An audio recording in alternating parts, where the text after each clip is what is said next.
Oh, what's up? Hey there, everybody. I'm Indy. That guy over there, he's Jay from Power Group Consulting.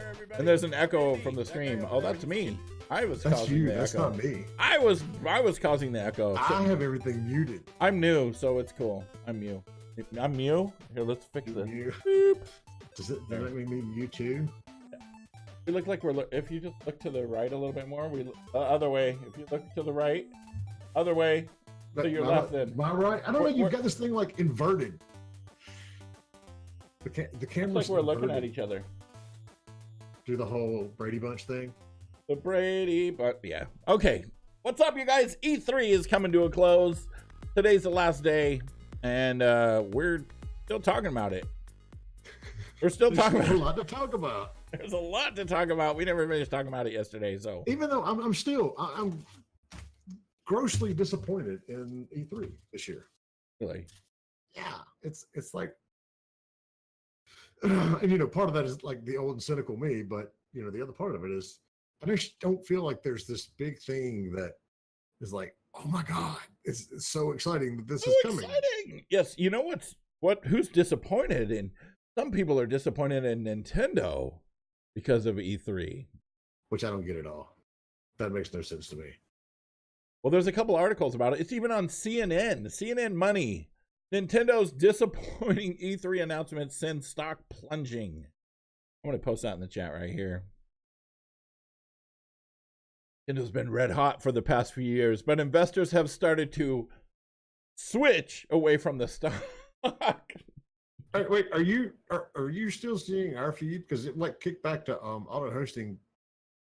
Really? Bjorn. No, I see us.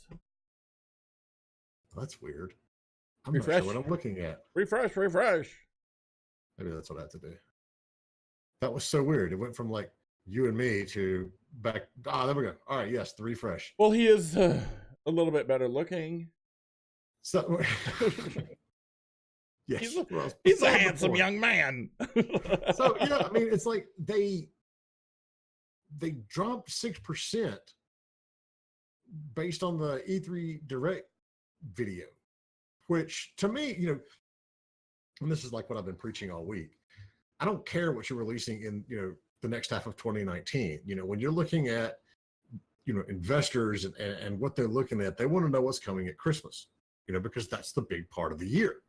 And Nintendo's like, yeah, we have 3 major titles coming out, right, you know, by then. And so it doesn't make sense to me. I think they just mad everybody with their presentation. Everyone just kind of went, Smash Brothers, I mean, Pokemon. Which one wasn't meh? Sony showed 4 games. Which one wasn't? Microsoft showed 50 games, none of which they really had an exclusive to that was launching this year. And, you know, so Nintendo's coming out with their first-party title lineup that always is what drives sales, plus all the success in the indie market. And then Reggie said yesterday that in the first 24 hours, Fortnite was downloaded 2 million times. I know. Holy moly. Isn't that crazy? So, you know, this is me who's not an investor going, you people are stupid. Yes. Nintendo is going to have a perfectly fine year. I'm hosting. Yes.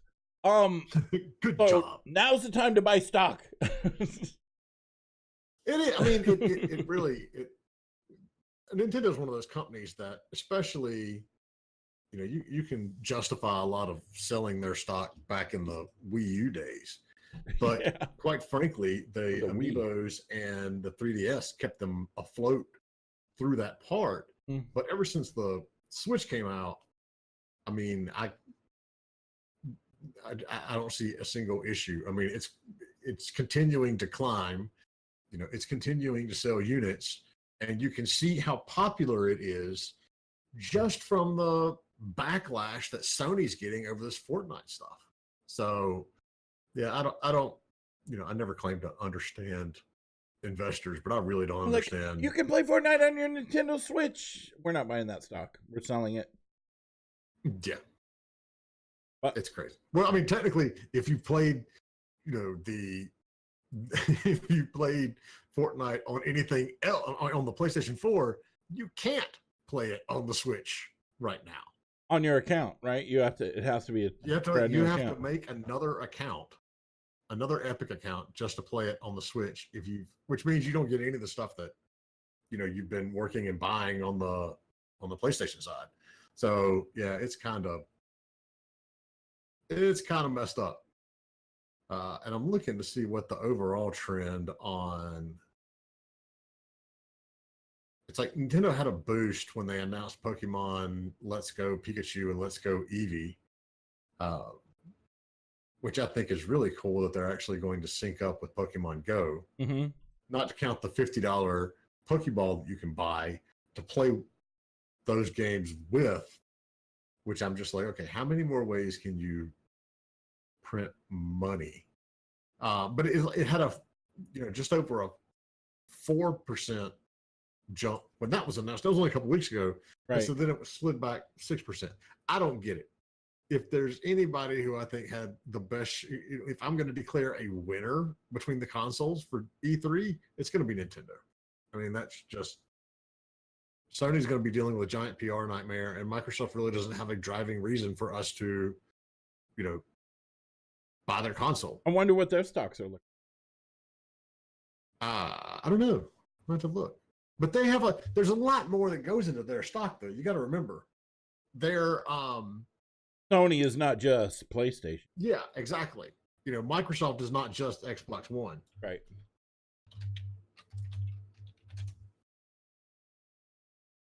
Sorry, my wife is home, and she was standing outside my office going, "Where's our son?" And I'm like, he's somewhere in the corner playing the Switch. No, he's not. He's over to the front of his house. We have an awesome area that we're in, and I'm fortunate enough to have my own section of completely separate part of the house for an office, which is like this is the biggest and nicest office I've had in my entire career.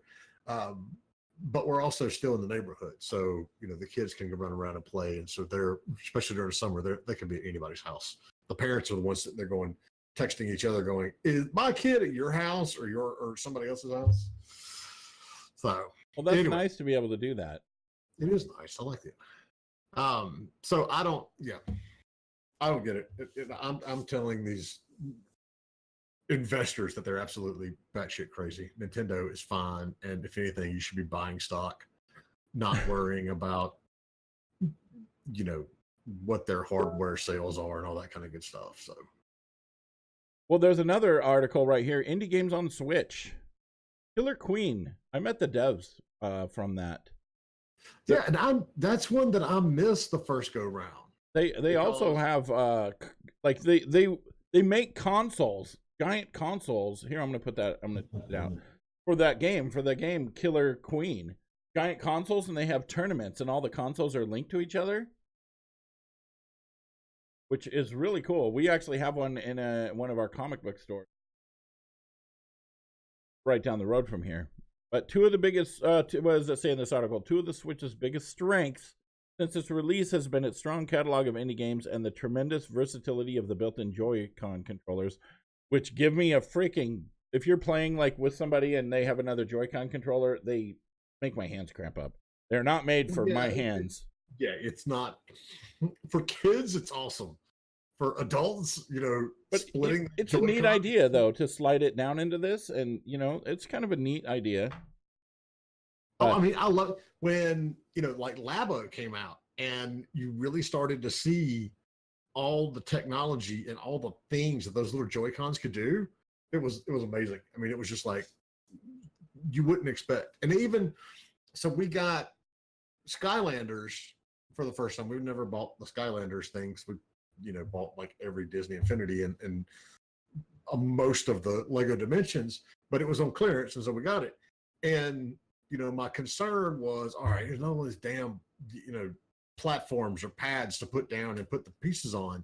But when you play Skylanders on Switch, you just touch the figure to the Joy-Con, and the NFC reader in the Joy-Con takes the place of the little platform. So you don't have all that crap laying around, the room, which I thought was super cool.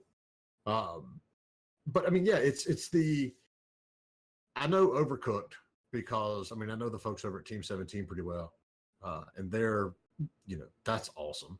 But I don't know, I'm not as up to speed on Killer Queen Black. Mhm. But the reality is and they had Hollow Knight come out yesterday or Tuesday when they did the Nintendo Direct thing. Right. So I mean, it's still they have a really strong lineup coming out of this, and on the indie side and the AAA side and the first party side. I mean, we got Dark Souls Remastered that's coming out soon. Yeah, that's gonna be crazy. Yeah, There's been a lot of controversy over the whole Dark Souls remastered. Like, so what is? I'm not. I know Dark Souls. I've never played it. I've just been for the last controversy is 6 it's kind of a waste of time. This should have been DLC. But there's not a Dark Souls at all on the Switch. Right. True. But should have just put Dark Souls. I don't know. People will buy it, I'm sure. Actually, I mean, I want to do it because I've heard so much about the series, but I've never played it. So I'm looking forward to actually. What I'm curious about is the Fortnite on the Switch. I guess I should download it and try it. You have to have the controllers, or can you take the controllers off and play it like a tablet? Like what you would with your I have not tried. I played it. I played it with the controllers, with the 2 different Joy-Cons.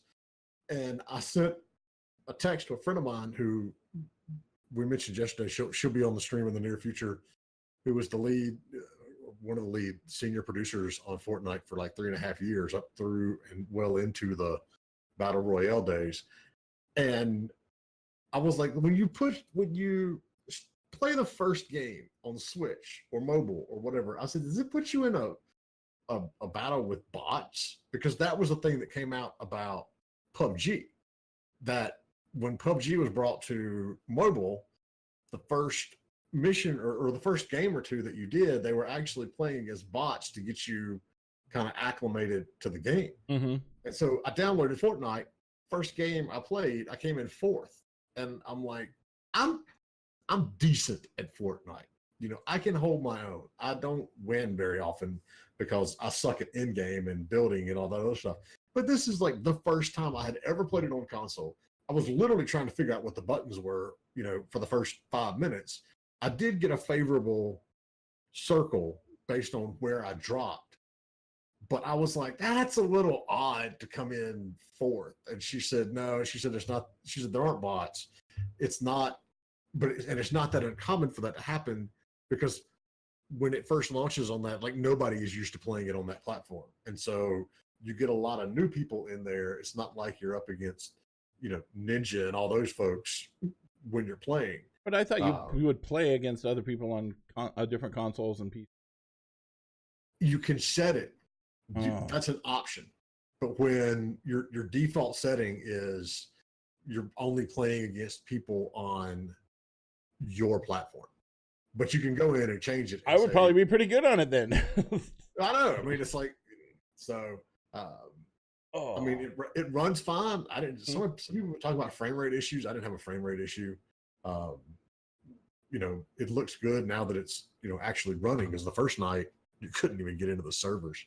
But yeah, I mean, that would, and so everything that, all the revenue that comes from people buying in-game stuff on Fortnite, Nintendo's going to be getting 30% of that. So I don't get the investor hate on the game.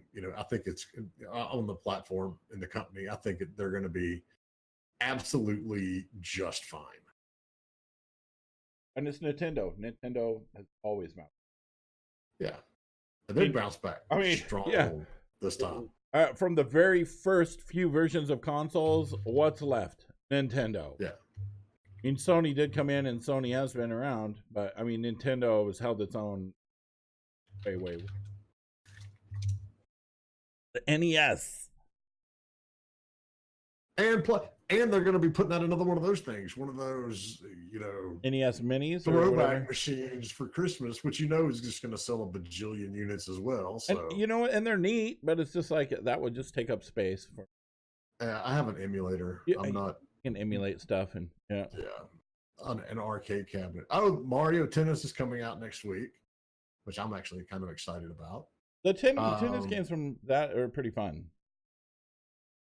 I'm sitting here looking through their upcoming Toad Treasure Tracker first party. I don't really know that much about that one though. Toad. Well, Toad is like a mushroom head. Well, I know who Toad is. I don't know what the game is. What is it called? Toad what? Captain Toad Treasure Tracker. Toad Treasure Tracker. There was one on the Wii U. Same thing. And that's so that's another opportunity for Nintendo. We all know the Wii U was a turd, but there were a lot of good games that were released for it that people like me, because I had a Wii and I skipped the Wii U completely, and now I have a Switch. But there's games like Donkey Kong Country that came out a month ago or so.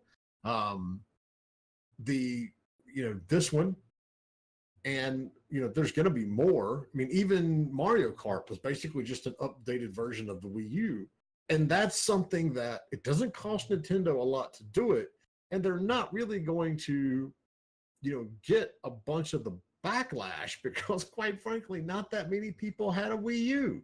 So it is I've got one rehashed technology, but it's not something that everyone has played. Concrete Genie. And what's up? What's up, Crazy? How's it going, buddy? Concrete Genie looked like a really cool game that you probably won't get to play due to PS4 exclusivity. Well, see, I have PS4, but I haven't. That doesn't mean Crazy will be able to. Well, that's true. It's a good point. Dang it. Oh, the other one, Mario Party. I mean, Bloodborne. Woo! Mario Party. Okay. So Mega Man 11, Mario Party, Super Smash Brothers, all of those are coming out October through December. I don't get it. I don't understand what oh my God, they're putting the Wii. Oh, that's 3DS. They're putting Luigi's Mansion out. How many games are going to be in Super? I don't know. 80 new mini games. I don't think I have ever played, and we've played a lot of Mario Party in this house. I don't think I have ever actually unlocked all the games in any of them. I know what's going to be happening. We babysit Izzy every Saturday, and you're going to be.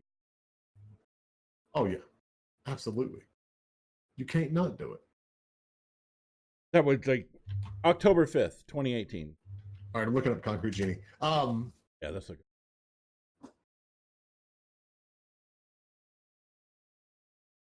Womp womp womp. And you know what? I'm kind of bummed because I didn't. I can't play Bloodborne. Can't freaking play Bloodborne. Ash painted. This looks gorgeous. I hadn't seen this one. There's a. Yeah, and it's absolutely going to be a Sony exclusive.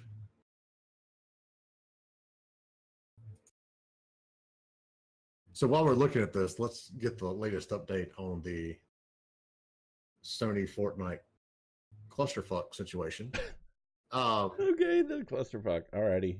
Well, you know what I'm going to do while we're talking about that? I am actually going to bring up the screen so we can look at image on the stream. We can from this. So from Concrete. Yeah. Smash Ultimate reveal was the most exciting moment of E3. What Nintendo did can simply be described as 10 fast service. I don't really care about Smash, so I was like, what? I mean, I don't know, dude. I guess I've never really played. I played older versions of games like that, but I'm. Okay, so what about Fortnite here?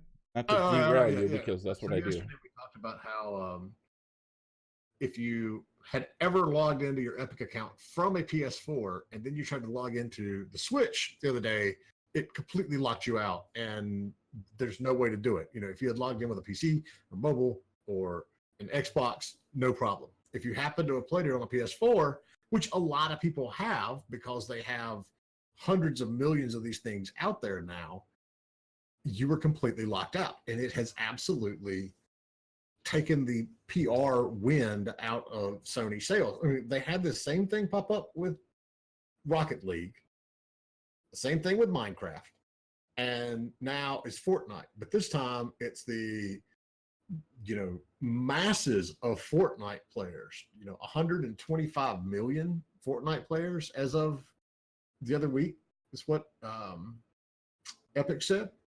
And they're angry. I mean, if you go and look at, you know, a lot of the tweets that are coming out from Sony about E3, all the comments in it are bashing them about, you know, the fact that they can't play Fortnite.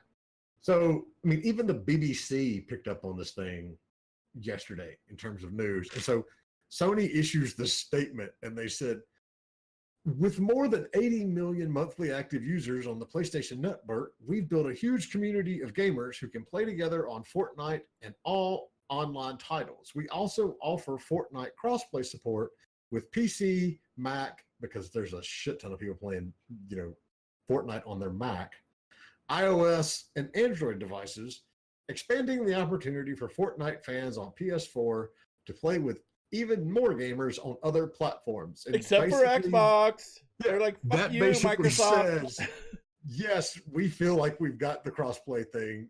Shut up, stop talking about this. They don't even address it or acknowledge it at all. It's pretty much just like, fuck you, It's Microsoft. a complete, you know, it looks like one of our politicians wrote it. You know, it's absolutely does not even address it. No. So I mean, I don't think they're going to do. I do not think they're going to change anything because, quite frankly, they don't have to. You know, they are still the big dog. You know, if someone wants to play on there, there's nothing.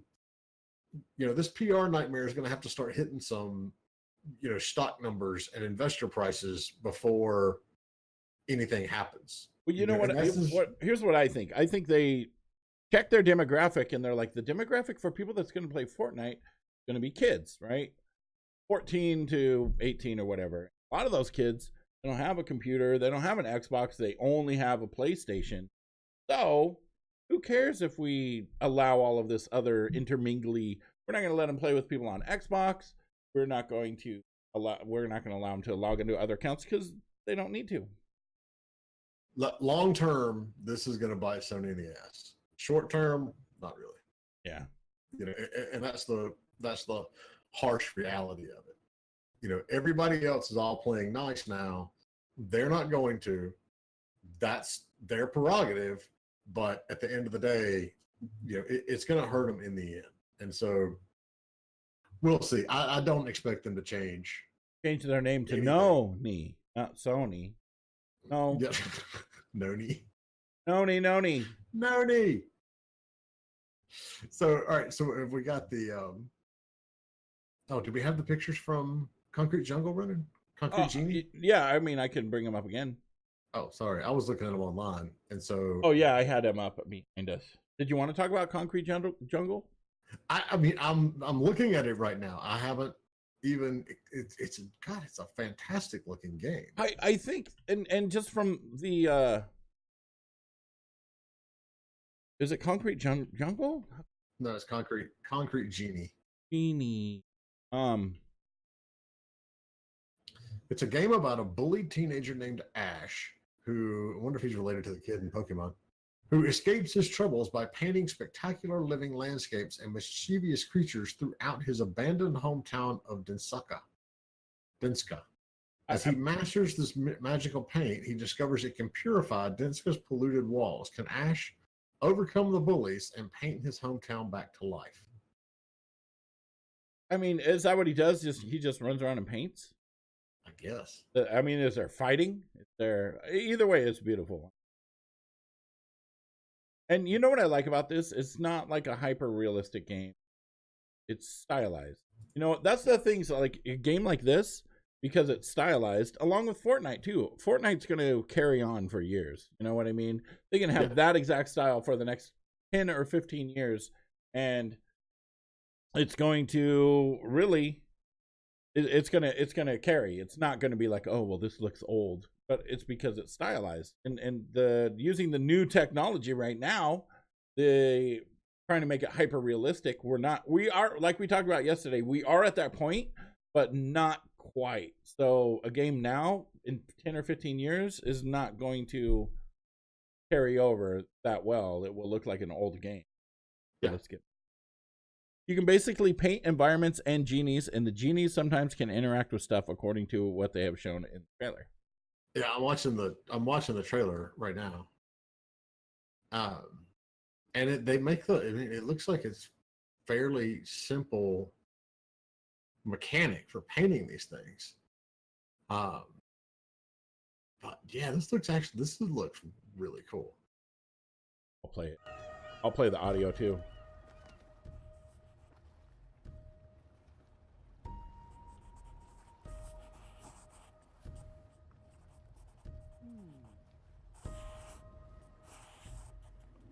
So the other advantage and it doesn't really apply to, a console game as much as it does to PC games. But the other advantage of that stylized look and feel is it lowers the hardware requirements. Yeah.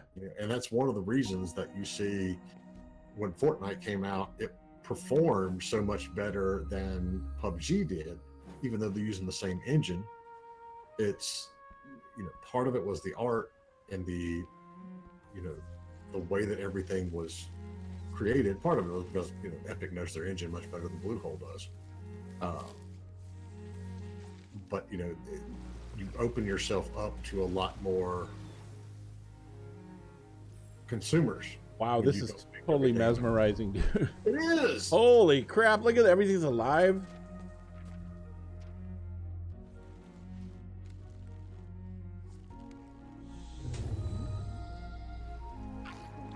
What?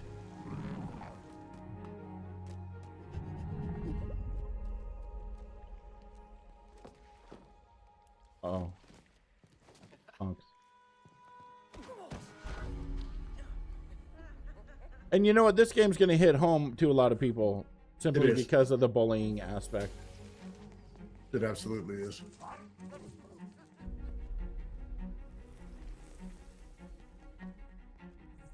Like saying that you can do something beautiful to combat this. Or it could also be saying you can paint, genies and demons to go beat up your bullies. Yeah.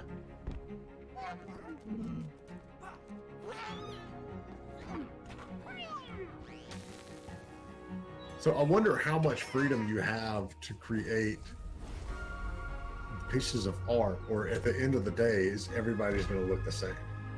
Well, it looked like when he was doing the horns and stuff, he just made the direction of the horns how he wanted. Well, I know. Or the size of the characters.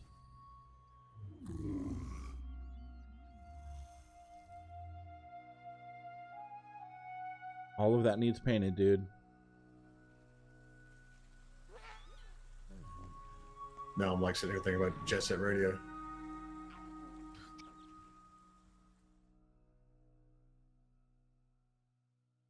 That looked really cool. Yeah, dude. That sucked me in too. That definitely sucked. PlayStation. Good find, Crazy. Yeah, you're good. Nice. Yeah, good eye. Good eye. I was just completely sucked in by it. So what do we got next? Details on how Fallout 76 is going to prevent people from griefing. From being jerks. This will.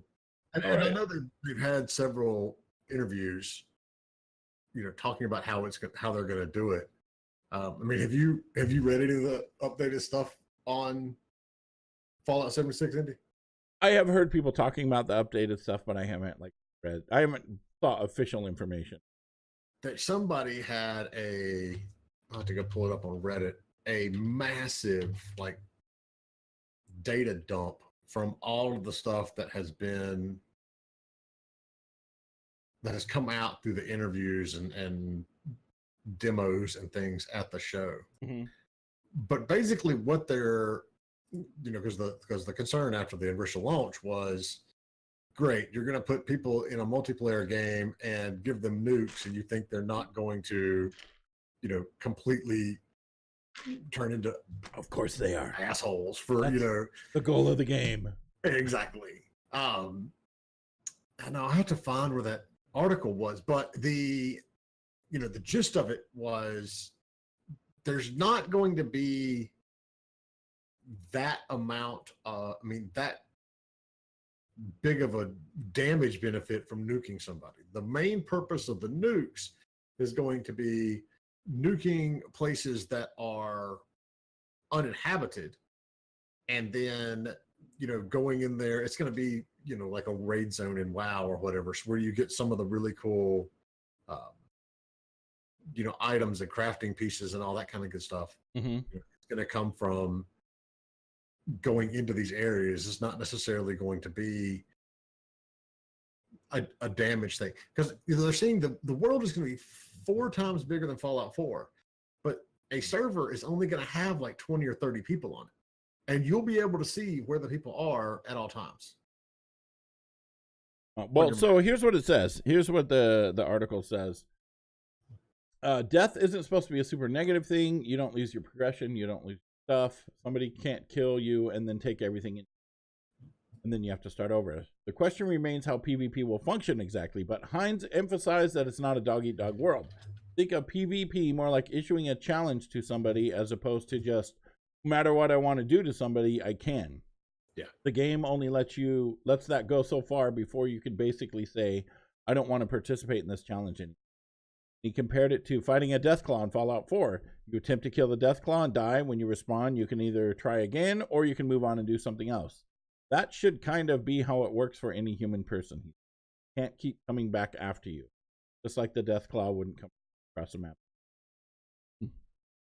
I would like to see how they implement that, but... Like the mine in EverQuest, where everybody would go down and then, bring a train of goblins out the... right. front door of it and kill how everybody can you not standing there. How can you not grief people if you get nukes and you can bomb anywhere on the map? Blam! All your shit's gone. I think the reality of it is, if you've got that big a space, and obviously it's going to depend on like how wide the damage radius is from the nuke, but if you've got that much space and there's only 20 or 30 people on the server, even if you fire blindly, your chances of hitting someone would be fairly small. I mean, 4 times bigger than Fallout 4 is a... Well, if you know where everyone is on the map, then the whole time. But if the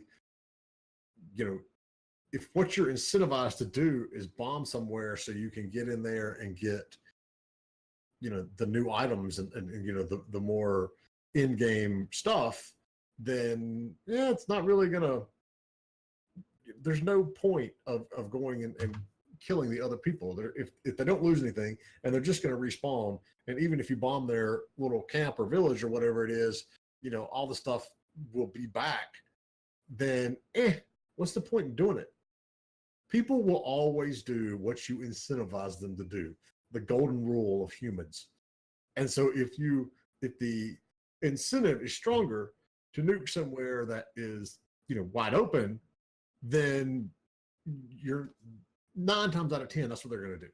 You will always have that one asshole that's like, ooh, people, let's nuke them. Well, there will be people that's just what they want to do. They will just want to destroy. They will just want to. There's a lot of people that are like that. Crazy. But you can also, once they get the, once you have the ability to go and do your own server, then you really don't have to worry about that. You got your friends you play with, and that's who you play with. Yeah. Because they're apparently going, I know one of the concerns early on was, oh my God, they're getting rid of all the questing and there's going to be no storyline. And they've come out and said, yeah, there will. There is a story. And in order to even start, looking for the nuclear launch codes, you're going to have to basically finish the story. There is going to be a lot of people in there. Now, there's not going to be raiders, and there's not going to be, but there's going to be super mutants. And I'm not a Fallout 4 expert on lore, but how are there super mutants like 20 years after the bombs drop? Come on, Because this I is not thought, historical accuracy, Jay. dude, It's a go on freaking the game. Go on the Fallout Reddit page and try to throw something that is against canon and not fitting in the timelines, and oh my god, you will get absolutely flamed. It's a freaking I mean, game. it is. I mean, They have a very real timeline, and from one game to another, with the exception of a few retcons. You know what has holes in it? Star Wars. Okay, Star Wars has holes in it. Some people complain, not many do. For example, let me just talk about one thing. Okay, in the prequels, right, we have Obi-Wan Kenobi, and he goes and he meets C-3PO somehow when he's younger. So in the original Star Trek movie, when Luke goes over there with C-3PO and R2, how come he doesn't recognize the droids? Yeah, that's always bothered me too. But there, you know what? It's funny because I watched it a couple years ago and I noticed a whole bunch of stuff that was completely inconsistent that I didn't really notice before. You know why? Because I don't care. I just like the Star Wars movies. Everyone goes, oh, this Star Wars movie sucked worse than that one. I like them all. I don't care. I like them. Star Wars versus Star Trek, I like it. Okay, there's my tangent. So I was looking at Steam makes major updates to its chat function. See that? Yes. But wait, hold on. I have your answer. Okay. According to the internet, he does in fact remember R2, and the little smirk that he gives after seeing him in A New Hope is proof. They're proof of that. But he lied because he did not want Luke to not do what he needed to do. So he just said, "Oh, I don't remember," but he really did. So that's the official. You know what that's like? That's like people that you ask them how come they did something, and they have a reason that sounds perfectly plausible, and it could be, but it's not really the reason. Yes. It's like just they made it up off the top of their head, listen, and it sounded good. Something that like then that becomes the reason, right? Giant plot hole. So that's funny. So yeah, so Steam has come out, and we all and Steam is, everyone knows, is in the process of doing a whole lot of updates on their client, their UI. There's all these rumors about this is coming and that is coming. So the latest thing, they've updated their chat functionality. In what a lot of people are saying is a direct competitor to Discord, of which I say nice try. Discord is far too integrated in what everyone does now that I don't see it. You know what? TeamSpeak was really integrated, not quite as much as Discord, but bam, you never even hear TeamSpeak again. Exactly. But everything has to bring something new. Mm-hmm. And I'm not seeing anything that's new. No. And, so if you're, this is like the golden rule of any service or subscription or anything is once you lose a customer, it is exponentially harder to get them back than it is to actually get a new customer. And so Omega, hey, welcome. Yeah. No, totally. Let's see. So Discord announced how many Omega in the house. Also, there was another thing with Steam. The privacy settings have been updated. Because now, so you can't, yeah. Well, that's why Steam Spot doesn't work anymore. Well, no, there's new update, like for censorship settings, brand new ones. I saw something like that. Somebody said. Let me click off this here real quick so I can find it. When posted it. It was like porn and gore or something like that. Yes. Let me. Gore and nudity. Here we go. Copy link. Put this back so your lovely face. Aww. And here we go. Right there.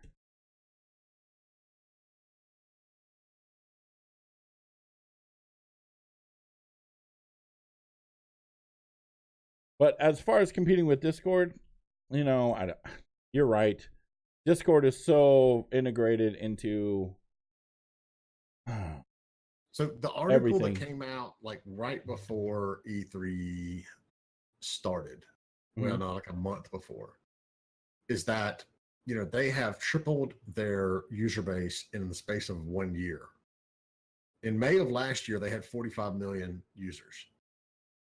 May of this year, they have 135 million users. And they're adding users at like an exponential rate. Right. So, Omega says, so now we can enjoy porn games on Steam and all our friends will know. No, that's why you hide it, so they don't know. User base nearly triples. Okay. Well, we got derailed. We're talking about two subjects. Let me put this in. Discord nearly tripled. That's crazy. Yeah. So I believe it though. I mean, Discord's brand is fun. You know what I mean? It's fun. It's lighthearted. People are super responsive. I'm a Discord partner. I can go in there and ask a question. Bam, it's answered within minutes. They're on top of their shit. I paid for their Nitro service for our server. I don't even know what it does, but I'm like, this is awesome. I'll give you money. So I'm trying to find is the new chat interface on Steam live? You have to opt in. Oh, okay. That's the reason I don't have it. So I mean, I think it's it's necessary that Steam has to stay up with the times, but I don't see I don't see them like taking ground back from Discord at this point in time. When they come up with something that's really new and fresh, okay, then we may have something to look at. But right now, I'm not seeing it. They do have, they did the Steam broadcasting. They're trying to compete with Twitch, sort of. People do use it. You can you're playing a game, bam, press broadcast, and your game's broadcasting, or you can do it. And I haven't really seen any use of it until recently when I was looking at, I can't remember what game, but on the game store page at the very top was a live stream. Had like 100 and some thousand people or some ungodly number of people watching the live stream of the game. So when people, it was the new Battle Royale game, Realm Royale from Pallets from High Res. You keep telling me I need to try. Yeah, you go on the Steam page and blam, it's right at the top. I wonder if it still is. Why am I not getting any of it? I'm on the client. I'm not in the. I'm not on the web page. Oh, I'm in the client. Yeah, go to the client. Yeah, right now there's only 7,600 viewers. Oh. Well, that's kind of neat. Well, that is kind of neat. And it's a good way to sell a game. Well, look at who's this guy in the background. I come to make sure you're doing a good job, High Res Rude. Get the horse. So I would imagine if game devs can edit this on their Steam page and want a particular stream or. So are you? I imagine you can only use Steam's. Oh, yeah, you can something else. It's through Steam. You can even have 1080p second. See, and this is what this is the problem with streaming right now. There's so many options that we're going to need some consolidation in the market because. I mean, even from our point of view, look at our page. I mean, our show. Mm-hmm. I'm constantly wondering, how do we grow? How do we find more developers? Is it something that we need to branch over to Facebook or branch over to, Mixer or, a lot of these other ones? We're going to get to the point where it's going to become very, very segmented, and that's a concern. I think this is awesome for doing, for selling the game through the stream. But I mean, quite frankly, it's a response to Amazon and what they did with, Twitch, because, you can buy, if you see somebody playing a game, you can buy it, through Amazon store, and the partner gets the streamer gets a cut. So the channel's been live for 33 hours. That dude's channel? Well, this channel, whatever, Skillshot Media. I think they just trade off people, maybe. I don't know. They have to. I typed in the chat, hi there, and nobody ever answered. But they have 7,000 people watching. Probably because they're like watching from this page. But yeah, that's a good idea. Would we do better on Facebook? Would we do better on YouTube? Hey, Lily, what's up? Game Dev Company. How's it going? Oh no, this is the same layout. We're just looking at stuff. Yeah, I derailed everybody. That was my goal today. Was usual whatever, and then it was my goal was to derail Jay as much as I possibly could. Oh wait, so I responded to you, and then somebody responded. They have a star by their name. I don't know what that means, or maybe that's just part of their name. They're a sub. I don't know. Who knows? I have no idea. No, a star means that they're a subscriber. A purple star on the Steam page. Oh, I don't know what that means. I thought you meant. Oh, there you are. Guess who's all typing in there? People from our chat. Going over there. We're rating a whole other platform. I mean, I think it's good, and this is the benefit you get from having competition in the model. Would Steam have done this if Amazon didn't do it with Twitch? No, probably not. But you've got to get to a point where you're like, what makes sense? Who's going to do? I like to think we have a fairly unique show. I don't know of anybody on Mixer that does what we do, or YouTube or anywhere else. But at the same time, I don't know nearly as much about the streamer ecosystem as a lot of you all do. So, do you think cartridge? Well, you know what? That is a very good question. And I do like cartridge, and I do think it has a. I think it has a opportunity, but in the back of my head, I'm like, okay, Congregate tried this before and it died. So let's pull up cartridge and have a look at it. Well, there's not a lot to do, not a lot to see right now. It's just kind of like, There's 14 players in a general chat. Wait, here we go. Hi. What are you looking? I'm on cartridge. I have the client. Oh, I was like, how the hell did you do that? How did you get the client? I don't have the client. I have the client. Super freaking powerful in the world of getting crap. I'll watch your screen then. I do like cartridge, and I think it does have, a chance to get out. I mean, more so for developers in the fact that it's another real platform that they can sell on. I want to get my name. It's just a matter of, is it going to last?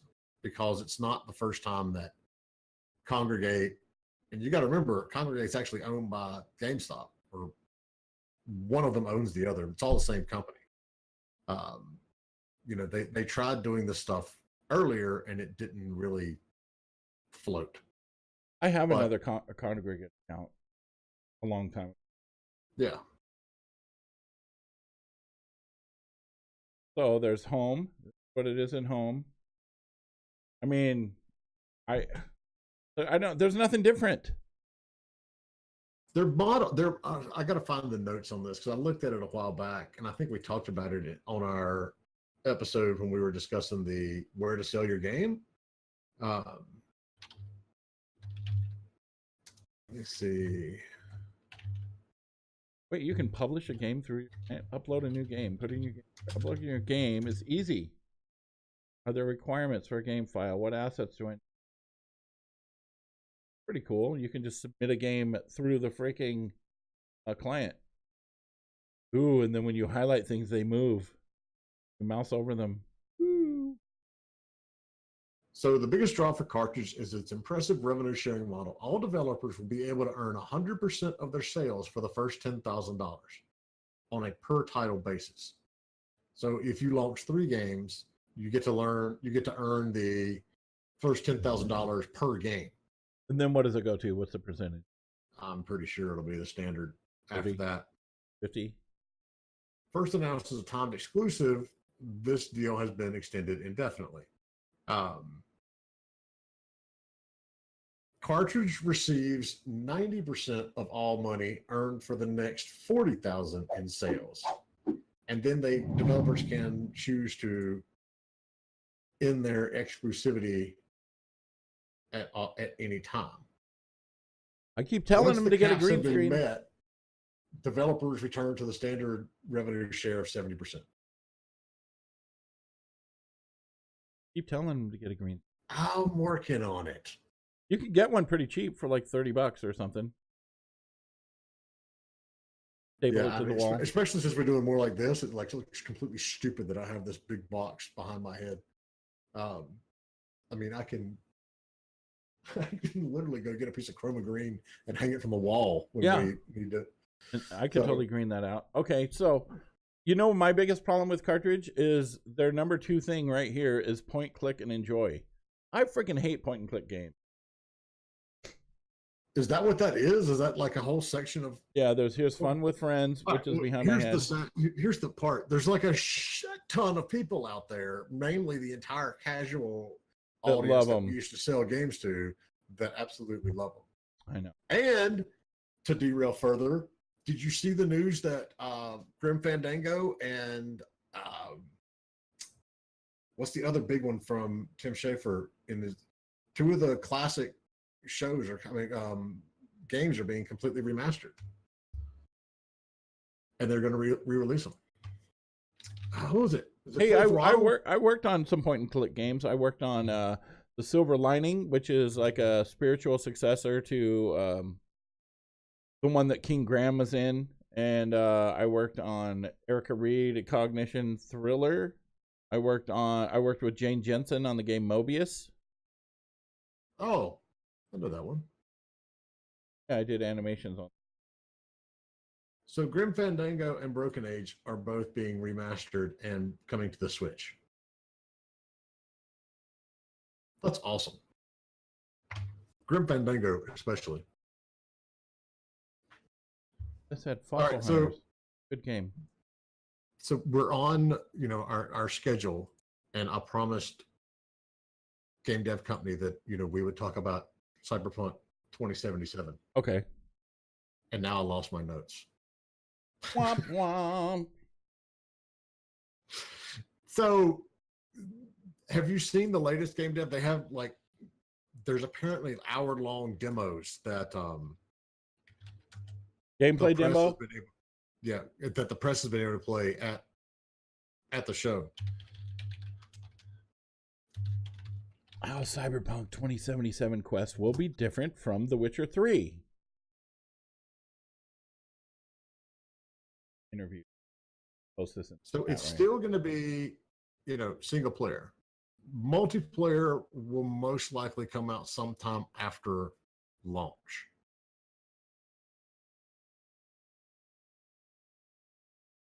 But they're going to, initially based it on,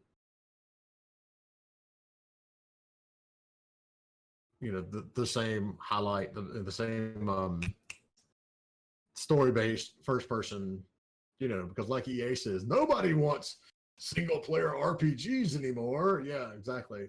Except all the people that buy all these other ones. Exactly. It's like nobody likes point and click. So here's my concern. I still, stand by what I said the other day. I don't think this game is going to come out by holiday 2019. I think this is a 2020 title. But the multiplayer, if they're not going to do it until post-launch, or they're not going to release it any of that, then nobody wants single player RPG from EA. I do. I want that Star Wars game to be a good single player RPG. So the part that, and this is the way I look at all of these, projects. It's not just the game, and it's surely not what you can just show me in, the trailers and things like that. I want to know, who the developer is, what they've done, who the producers are, that part of the world. And this is what I tell developers when you're going and you're talking to a publisher. You need to know what they've done, who exactly you're going to be working with, and what that person has done. So I always like doing a very deep dive into this type of stuff. CD Projekt Red has a hell of a pedigree. There's very little concern that they're going to put out something that doesn't work. It's going to work and it's going to be fantastic. and it's going to be real in depth. When I see headlines like the one on GameSpot that says Cyberpunk 2077 is an even more ambitious game than you think it is, that's what gets me a little scared. Because anytime you start getting more ambitious, you open up the gates to have something go sideways. Sorry, I'm catching up here. Some sources were saying that it would come out before June 2019. I don't think so. I doubt it. A game like this, only announcing it, 12 months from launch doesn't fit into the typical publisher mentality. The fact that they have a gameplay demo at E3 is good, but the no, really, that would be super ridiculous. There's not even words for that anymore.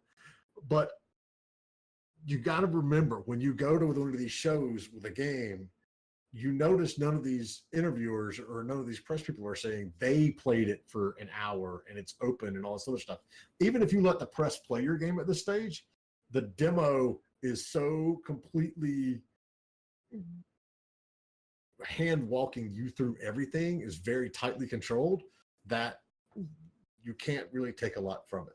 And that's why, the stages of letting the press in go typically announcement, gameplay trailer, cinematic trailer, gameplay trailer, demo at a show, but that demo is actually being run by one of the developers. So they know what to click and what not to click and where to do things so they don't, break and crash the game. And then that last stage is, okay, hand it to the press and let them do whatever it is they want. I haven't seen anything coming out of E3 that says that's the case, so I'm guessing this is a nice hour-long demo that is very tightly controlled by the developers themselves. You can't say anything bad about the developers' pedigree. I mean, they're going to do a good game. I just don't think it's going to come out before 2020. Yeah, definitely. Just low. For what is exactly. it? Starfield is in. I am completely, and this is a topic for another day, I'm completely shocked that game and that company hasn't imploded yet. The Star Citizen, anyway. Not CD Projekt. But anyway. All right, so I'm also going to throw, because we're going to have to cut the stream short soon. No, at least Derek actually finally released Battlecruiser 3000 AD.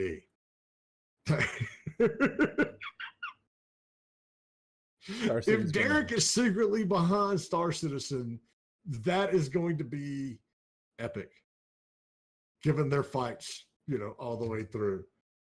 Hop on and join us on our Discord, and I am more than happy to continue all of these conversations and keep this stuff up.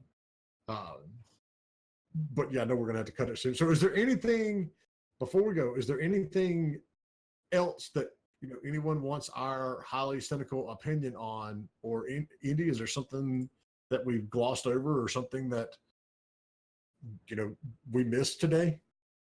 No, I really misdirected us a bunch, and we really covered a bunch of things. We talked about Nintendo Share. We talked about indie games on Switch. We talked about Concrete Genie, the Fallout thing, how to stop people from being jerks, Steam doing Discord and their Gore and Nudity settings, and their Discord user base, Realm Royale, and Cyberpunk 2017 or 77. Should Bjorn sport boxers or briefs for the rest of the week? I think free balling. That's definitely a good. I'm with that one as well. I'm going to agree with Andy on that. You never see his pants, so it doesn't really matter. It don't really matter. That's fine. I'm going to opt in on that. Omega, I haven't even looked at the 2 new Walking Dead games. What do we got? Are they from Hey, Game Deputy Company just subscribed. Thank you so much, man. Yay! Thanks, dude. Appreciate that. I need to show him. No, let's not go down that road. Go Panther GTFO. And he One got his is I love made by indie games. Telltale, and the Yes. other by Overkill. So Telltale is going to be, I mean, we all know what to expect from a Telltale game. You know, and they're also doing, they're calling them games, but they're not really games for Netflix. They're going to be doing some interactive fiction stuff. And I'm looking at the one right now for Overkill. Is it an on-rail From shooter? Overkill. What? Here, let me Really? pull it up real quick, and I'm gonna play it. All right, we're here in Georgetown. We lost our water Oh, it's not purifier in that unreal. last attack. Without it, we don't stand a chance. That's cool. So find the family's hideout and get it back. But use stealth. There are too many walkers to go in guns blazing. This looks pretty cool.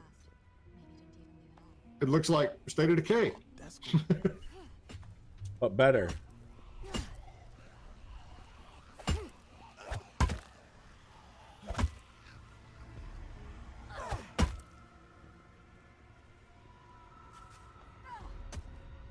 Walking Dead on PS4, PC, and Xbox One has difficult co-ops with scavenging, crafting, and fighting both zombies and people. That is State of Decay, right? Am I missing something here? Say it again. I said, so they're one of the articles says The Walking Dead on PS4, PC, and Xbox One has difficult co-op with lots of scavenging, crafting, and fighting both zombies and people. Yeah, that sounds like State of Decay.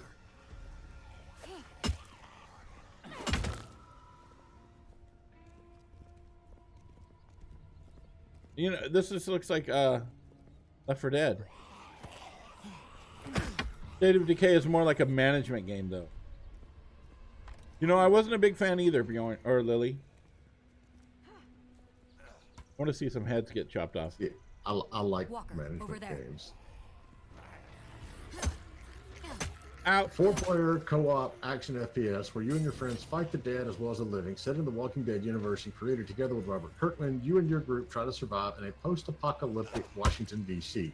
So it's Left 4 Walking Dead. Dead, yeah. The Walking Dead immerses a player into a universe where every single move you make will run the risk of turning a quiet scavenge for loot into an intense adrenaline-filled, action-packed fight for survival. Walker there. 7 Days to Die and Project Zomboid. Still the definitive zombie games. Yeah, this is Left 4 Dead.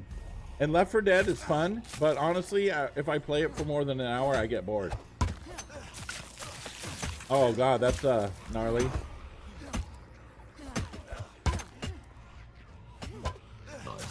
Ow! Jeez! You got blood on your face there, buddy. Here's a Walking Dead question, and I've always wondered this. Oh, In geez. the show, you constantly see them like stab zombies through the brain with like a stick. Is it something about the zombification process that makes your bones brittle as hell? Oh, I don't know. They stab him through the eye or the temple, though. No, a lot of them they stab in the side of the skull. In the temple. Well, but not the temple, but yeah, just like randomly or in the top of the head or whatever. And so, yeah. It's, Well, there is that crack right there. Yeah, you do see him go top of the head. I don't know, maybe. I mean, they're rotting. That's just my only. I mean, my theory is, once you go zombified in The Walking Dead, your head just turns to jelly. Jellyhead. The walking jellyheads. So I think, it could be good. I don't see anything in there that is just like absolutely, oh my God, this is breakthrough and killer. And I think also The Walking Dead is getting a little long in the tooth with, its IP. It's by no means dead or anything, but it doesn't have the following that it did like 2 years ago. So we'll have to see. I'm going to reserve judgment on the Overkill one until we get a little closer and see some actual, some more actual gameplay that's not coming out of the studio. But I mean, Telltale Walking Dead, we know what to expect. It's They do great stories. You know, they hit a rough patch, and you know, now I think they're bouncing back and getting a little more focused. You know, for a while they were just like they had so many IPs that they were working on, it was ridiculous. And then all the news started coming out about what a horrible place to work at it was. And so I think they've gotten through all that, and you know, they're on their same. But I agree completely, game dev company. I think it is missing that big hook. You know, I don't think having The Walking Dead as your IP is the big hook anymore. You know, you've got to have something else in there. I agree. Because I'm just excited about that game as if it would be any other game. Doesn't matter. Yeah. I just go, ooh, zombies. Zombies. All right, then. Okay, you guys. You going to do any more streams this week, Jay? I don't know. Probably not. I've got a lot of actual like work to take care of as well. Work. But okay. Yeah, I mean, I'm around. Anyone wants to drop me notes, send us a, you know, either directly Discord, yeah, directly, you know, through Discord or on our server, whatever. You misspelled Discord. I know. Yeah, hit me up. I'll be around there. I'm pretty much always on there unless I'm asleep. But yes, Bjorn, thanks for the sub, dude. Yeah, thank you, dude, for the sub. Awesome. I know you had, you know, a big long day, so go get your rest. We talked about Phoenix Project yesterday, Lily. Disorder, drunken disorderly, and which Jay's not having beer. I know. I'll get one in a minute. I'm good. All right, everybody. Bye, you guys. Thank you. Thanks, everybody.